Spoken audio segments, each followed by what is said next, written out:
مشاعر الحب في الرحمن تأتلق تصغي إلى القلب في شوق له ألق مشاعر الحب في الرحمن تأتلق تصغي إلى القلب في شوق له ألق كف تسوق حكاية وفائنا Assalamu alaikum wa rahmatullahi ta'ala wa barakatuhu.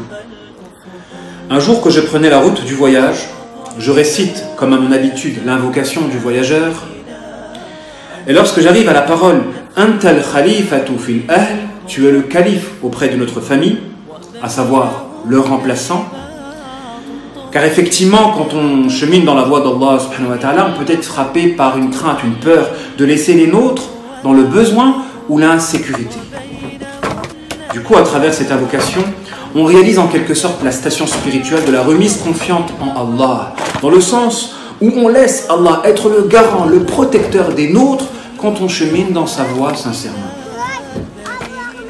Un autre jour, que je récite le Coran, en arrivant à un verset, à savoir « Inni ja'ilun fil ardi khalifa » je vais établir sur cette terre un vicaire. Lorsqu'Allah s'adresse aux anges, je vais établir sur cette terre un calife en visant l'homme avec un grand H.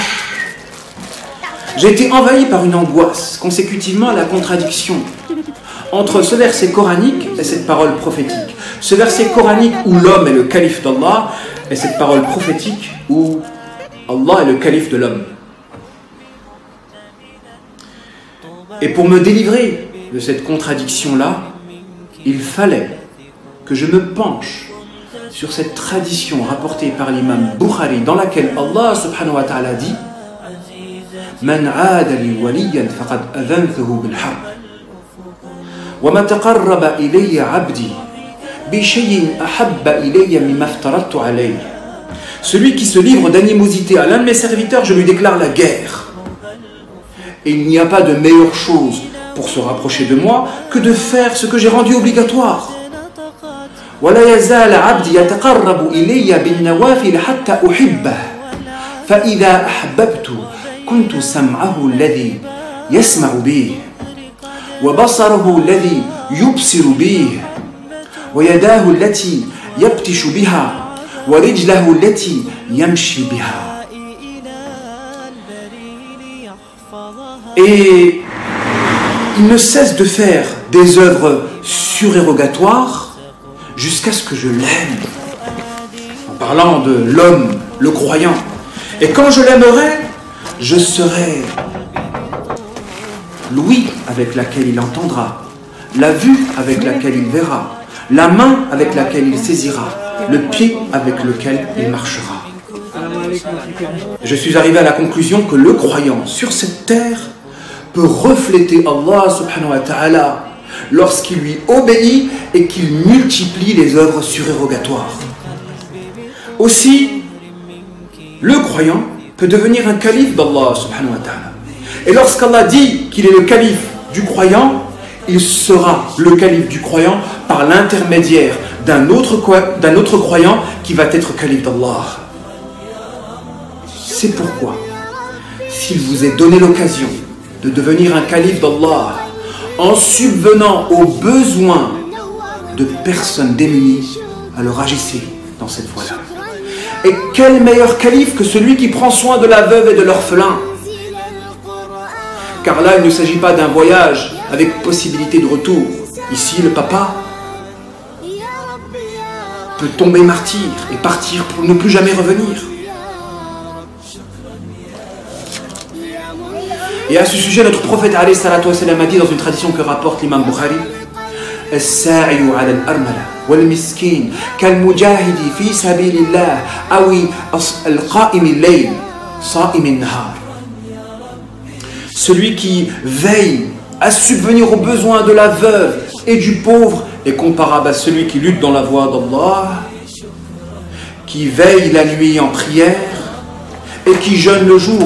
Et dans une autre version, qui veille la nuit en prière sans se fatiguer et qui jeûne d'un jeûne continuel sans manger. الحمد لله الذي بفضله تتم الصالحات. بفضل مجهودات للإخوة في مؤسسة حياة استطعنا أن نوفر بعض الاحتياجات البسيطة لهذه الأسرة السورية.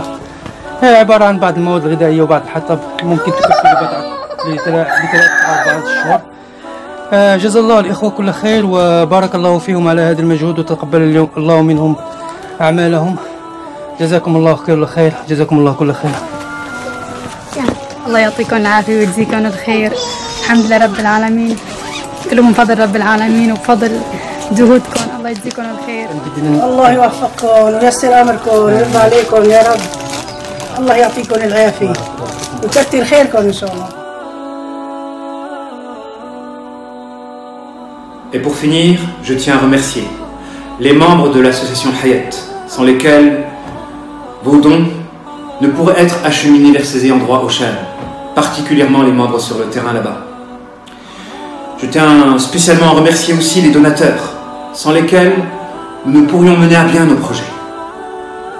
Nous vous invitons à continuer à nous aider, de sorte que la lettre de la vie puisse rentrer dans chaque foyer où se trouve un orphelin.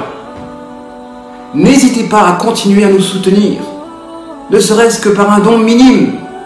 Rien n'est minime aux yeux d'Allah subhanahu wa ta'ala quand on œuvre dans sa voie. Il vous est donné l'occasion de devenir un calife d'Allah sur cette terre, en veillant à subvenir aux besoins de la veuve et de l'orphelin. Ne passez pas à côté de cet honneur. Et si vous ne pouvez pas donner, car les temps sont difficiles, alors n'hésitez pas à partager cette vidéo. Car notre prophète alayhi salatu wassalam a dit il est possible que le porteur d'une connaissance transmette un savoir à celui qui est plus à même de le mettre en œuvre. Du coup, vous pouvez être des donateurs indirects en partageant cette vidéo. Wassalamu alaikum wa rahmatullahi ta'ala wa barakatuhu.